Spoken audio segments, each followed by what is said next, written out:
Maylia and Jack, the story of two teens from two different backgrounds that I want to explain to you a little bit about what is going on with fentanyl.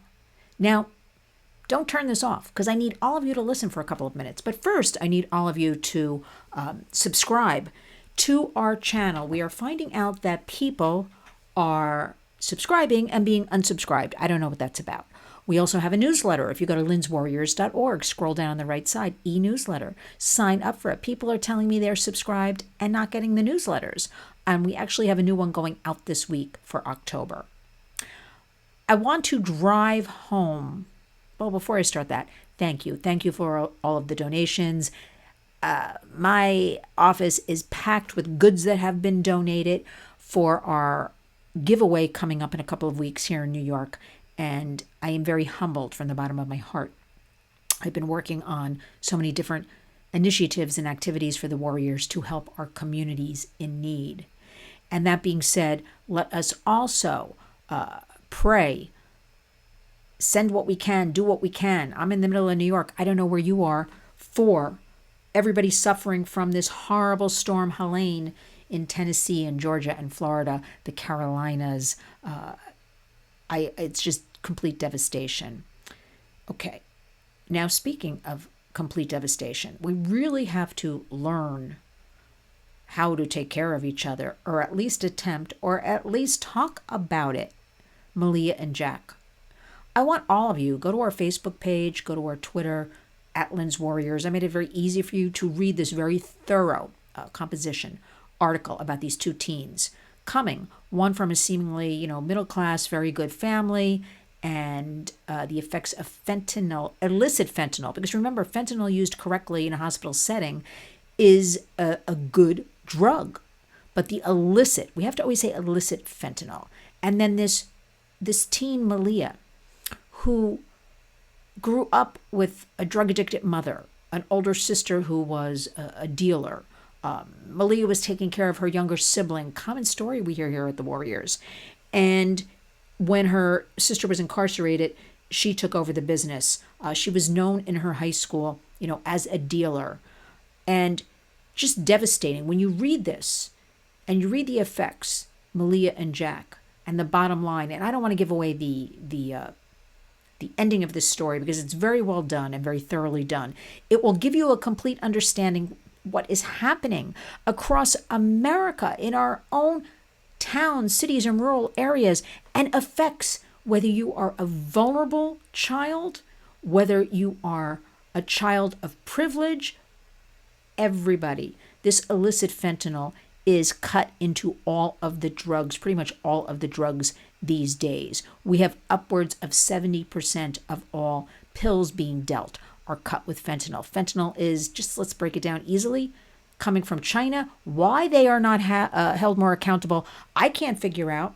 Law enforcement tells me they can't figure out. They're doing their best to confiscate at our open borders and around the country. But being cut into pills, right? Lots of kids are buying pills. They always have, illegally. There's also a lot of debate going on recently, and I'm on this starting yesterday, that there aren't more kids using drugs. Now, again, I have to research this and do a little more investigation on my own. But because the drugs now are so deadly that more kids are dying of them. And that would be the illicit fentanyl cut, this chemical coming from China, brought into Mexico, trafficked through our open borders.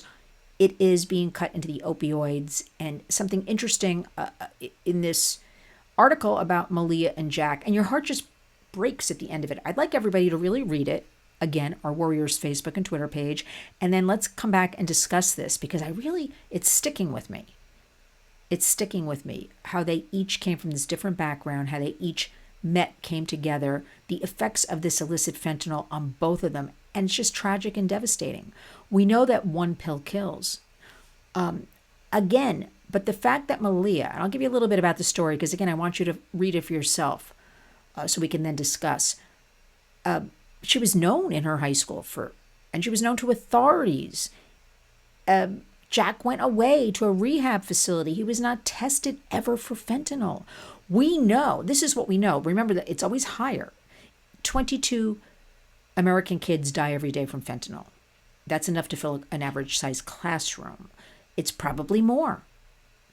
If Maylia was a known dealer, she wasn't stopped. And she goes through the whole process, it's through foster care, there's arrests, incarceration, being tried as an adult at the age of 15. Our justice system, we know, needs an overhaul. I don't know when we're ever going to get to this because too many people are concerned with, I don't know, all that other low-hanging fruit. And then Jack's demise, which is completely tragic and devastating, but a common story, and how he did go through rehab and they did not ever test him for fentanyl. I'll never understand. And how his mother frantically searched for a place to help him, a rehab facility. Again, a common story, takes months. There's not months when somebody's in crisis. There's minutes. So these are the issues I want everybody to understand. I want to keep talking about this fentanyl because it's not just, it seems kind of foreign, right? The word like fentanyl. It's the illicit fentanyl cut into all of the other drugs. And something the kids are doing, they're taking a piece of foil and they're crushing up a pill and they're thinking maybe it's a Percocet. And then they put a lighter underneath and they inhale the fumes, right? But because fentanyl, the tip of a pencil, that much can kill you. It is so deadly and toxic that inhaling these fumes may kill you right away. But I want us all to be aware. I want us to have an open and honest discussion about all of this. Talk to our kids, age appropriate, starting young, because they're seeing things on the internet starting young. So they got to learn from us. Let us be the leaders and the educators, not the internet, not big tech, not strangers online, none of that. I'm here to tell you our hashtag is Community Creates Change. There's wonderful information. I'm going to have it all in the body of this video. DHS, Department of Homeland Security.gov, fentanyl awareness, one pill kills, just knows, is their hashtag. And we have to get in front of this. We have to not only seek those resources for what is happening with fentanyl. And it's not good enough when you say, okay, well, in my opinion, they're developing a vaccine for fentanyl. There's Narcan. We have to get in there and stop it. I urge all of you, again, I remind you, I'd never tell anybody how to vote. Think of these issues, though, when you do go, and you must vote. You must exercise your right coming up in 30-something days. And we must try everything in our power to keep our kids and families safe. Please read the story of Maylia and Jack, again on our Facebook and Twitter.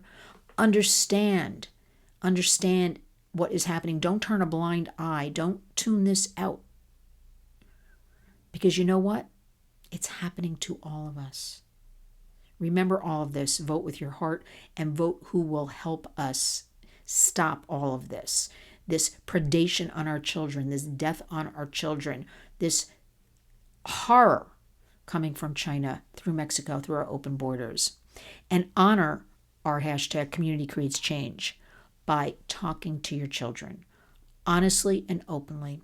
It's exactly what is needed. And let me leave you with this. If we don't do it, then who will do it? Let us be the leaders. When you wake up each and every day, go out and be a warrior.